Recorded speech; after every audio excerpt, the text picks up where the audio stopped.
Sige. Papaalam muna ako, Nay, pwede ba ako sumama sa gala namin magtutropa? Ayan, gala na naman! Hindi pwede! Ano ka? Anak sa mayaman? Nay, sige na. Kasama ko naman yung anak ng kumari mo. Kahit kasama mo pa yung anak ng presidente, wala akong pake! Si nanay naman, napaka-KJ.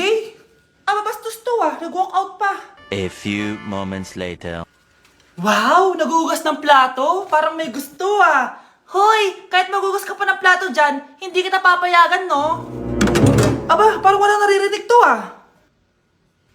Nag-aaral ng maayos? Hindi pa rin kita papayagan, no?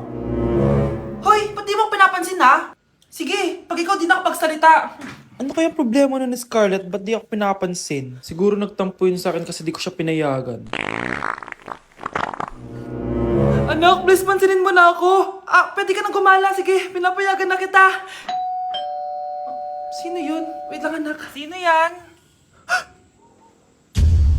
Anak? Nay, sorry di ko na kinaya. Sumama na ako sa gala namin. Ha? Pinaprank mo ko, no? Sino yun? Anong pinagsasabi mo, Nay? Buong araw akong wala dito. Nandito ka lang kanina, anak, Nay, galing nga ako sa gala namin. Teka lang, anak. Anak? Yes, Nay? Alam mo, itulog mo yan, Nay. O, di ba, anak? May takot. Nay!